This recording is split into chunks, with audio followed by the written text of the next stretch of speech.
Imagina só se a mão de uma pessoa pudesse contar uma história.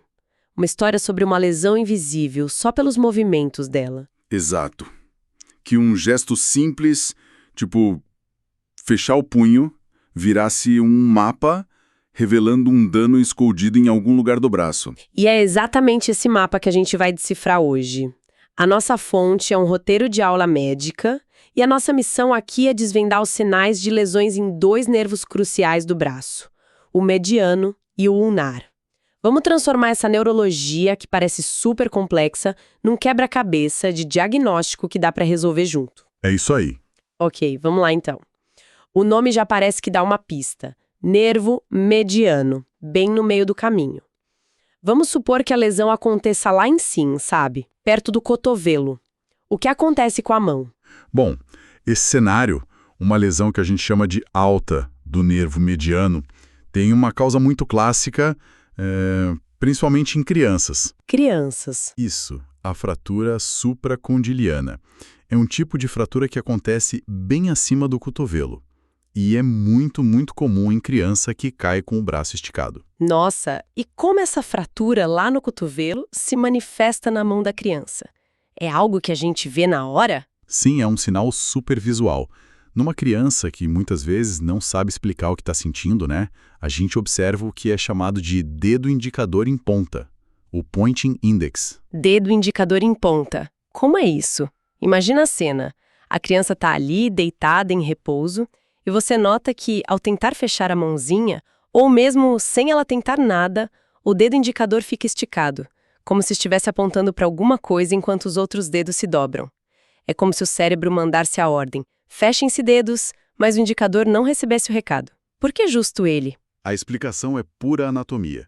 O nervo mediano é o principal responsável por, digamos, ligar os músculos que dobram. Os flexores. Exato. Os flexores do indicador e do dedo médio.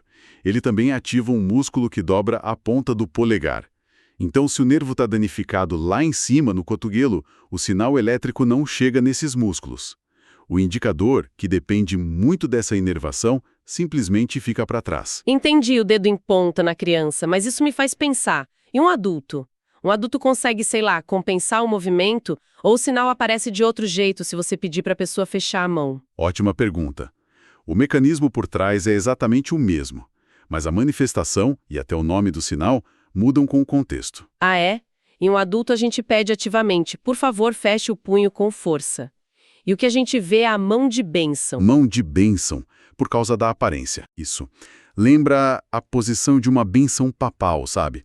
Os dedos anelar e mínimo, eles se fecham normalmente porque são controlados por outro nervo. Mas o indicador e o médio, esses ficam estendidos. Então, na prática, o mecanismo é idêntico. O que muda é como a gente observa. Passivamente numa criança, ativamente num adulto. Isso mostra como o contexto clínico é importante. Precisamente. E essa diferença entre dedo em ponta e mão de bênção não é só uma curiosidade. Os dois sinais apontam para o mesmo lugar no nosso mapa, uma lesão alta do nervo mediano. E saber disso é fundamental, porque uma lesão por fratura no cotovelo pode precisar de uma cirurgia totalmente diferente de uma compressão crônica no punho, por exemplo. O local do sinal define o tratamento. Ok, isso cobre a lesão lá no alto. Mas e se o problema for mais para baixo? Muita gente já ouviu falar da síndrome do túnel do carpo, que é no punho. A história que a mão conta nesse caso deve ser outra, imagino. Totalmente outra. E essa é uma das distinções mais importantes na prática. Numa lesão baixa do nervo mediano, como no túnel do carpo, a pessoa consegue sim fechar o punho. Ah, então não tem mão de bênção. Não. Nem mão de bênção, nem dedo em ponta, nada disso aparece. Então, se a pessoa consegue fechar a mão, como a gente desconfia que o problema ainda é no nervo mediano, só que mais embaixo? Quais são as pistas mais sutis? Aí a gente procura por duas coisas principais. A primeira é um sinal mais crônico, a atrofia da musculatura tenar. Musculatura tenar. Traduz isso pra gente. É o desgaste visível dos músculos da base do polegar. Sabe aquela parte mais gordinha da palma? Com o tempo, a falta de estímulo do nervo faz com que essa área fique mais funda, mais murcha do que na outra mão. É um sinal que leva tempo para aparecer, então. E se a lesão for mais recente, tem algum teste de movimento que a gente pode fazer? Tem sim, e é um teste funcional bem específico. É a fraqueza, ou a incapacidade de abduzir o polegar. Abduzir. A manobra é simples. Com a palma da mão virada para cima numa mesa, a gente pede para a pessoa levantar o polegar reto em direção ao teto, como se estivesse fazendo um joia deitado. É um movimento perpendicular à palma. Ah, entendi o movimento. E por que esse gesto é tão revelador? Porque o músculo que faz esse movimento, o abdutor curto do polegar, é inervado por um ramo do nervo mediano que só sai depois que o nervo passa pelo túnel do carpo. Ah, tá. Os músculos que fecham o punho e dobram os outros dedos recebem seus fios antes do punho. Por isso a pessoa com túnel do carpo fecha a mão, mas falha nesse teste do polegar. E claro, geralmente tem a queixa de formigamento, dormência nos 3 primeiros dedos, que é a parte sensorial. Isso é fascinante. Então, para o nervo mediano é um sistema de 2 chaves. Se o indicador e o médio não dobram, a gente olha para o cotovelo. Isso. Se a mão fecha, mas o polegar tá fraco para subir e a base dele tá diminuindo, o problema tá no punho. É uma excelente síntese. A localização do sintoma nos conta a localização da lesão. Certo.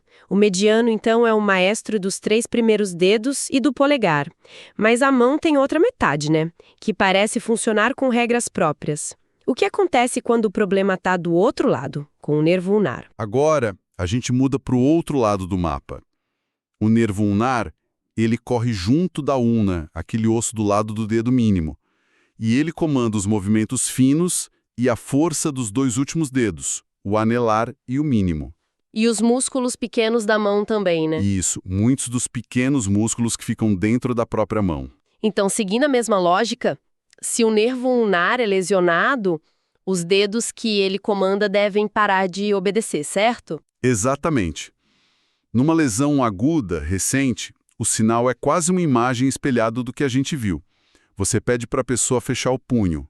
É. E o indicador e o médio se dobram, mas o anelar e o mínimo ficam para trás. Não conseguem flexionar completamente.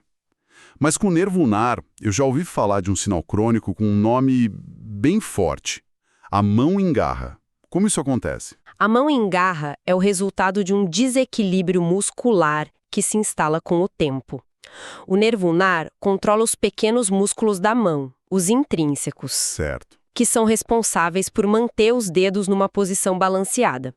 Quando esses músculos ficam fracos por causa da lesão no nervo, os músculos do antebraço, que esticam os dedos e são controlados por outros nervos, começam a vencer a briga. Ah.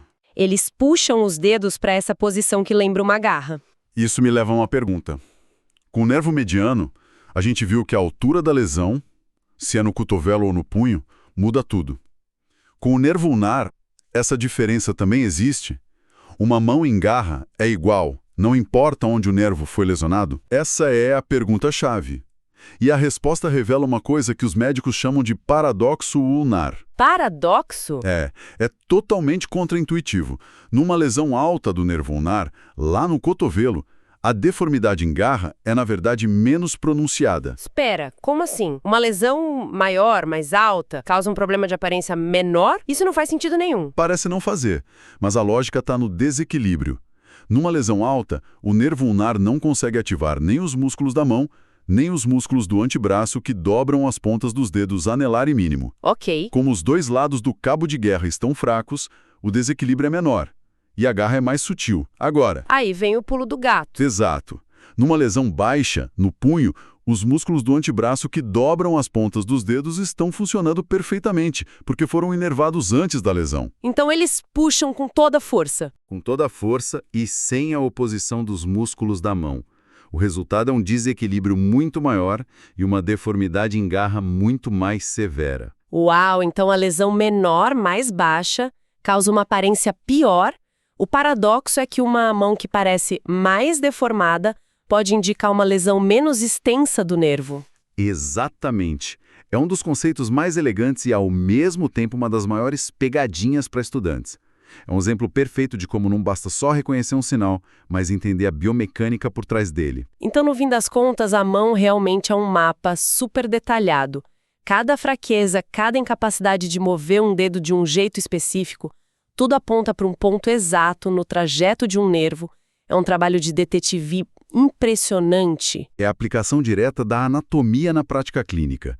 Entender qual nervo supre qual músculo e qual movimento esse músculo faz permite um diagnóstico preciso só com observação. E esse tipo de raciocínio que conecta estrutura e função é a base de tudo na área da saúde. Com certeza. E para quem está estudando para se tornar esse profissional, memorizar todos esses sinais, as causas, os músculos, o tal do paradoxo lunar. Imagina não confundir a mão de bênção com a mão em garra na hora de uma prova de residência. Deve ser um desafio enorme, é muito volume de informação. É um desafio clássico. A confusão entre esses dois sinais é lendária nos corredores das faculdades.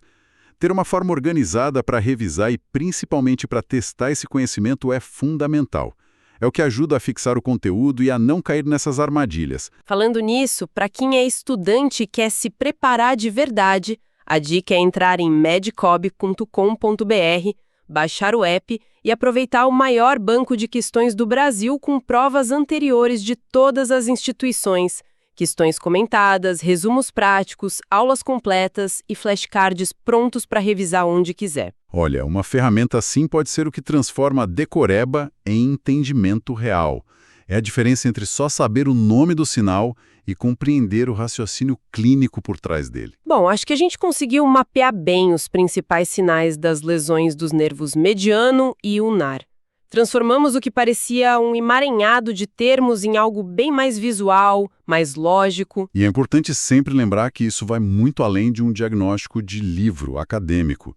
Identificar corretamente se uma lesão é alta ou baixa, se afeta o mediano ou ulnar, é o primeiro passo para ajudar alguém a recuperar a capacidade de fazer coisas que a gente considera simples. Como segurar um talher, abotoar uma camisa. Exatamente, escrever. Isso afeta diretamente a qualidade de vida da pessoa. É a tradução da ciência básica em cuidado real, impacto na vida das pessoas. O que me leva a uma questão, fico pensando, sabe, para o futuro. Conforme a tecnologia de regeneração de nervos e os exames de imagem avançam, mostrando o dano em nível microscópico, como a abordagem a esses diagnósticos pode mudar? A precisão do exame clínico, essa arte da observação que a gente discutiu, se tornaria mais ou menos relevante ao ser confrontada com tecnologias que conseguem ver o dano diretamente? Ou será que as duas coisas sempre vão precisar andar juntas?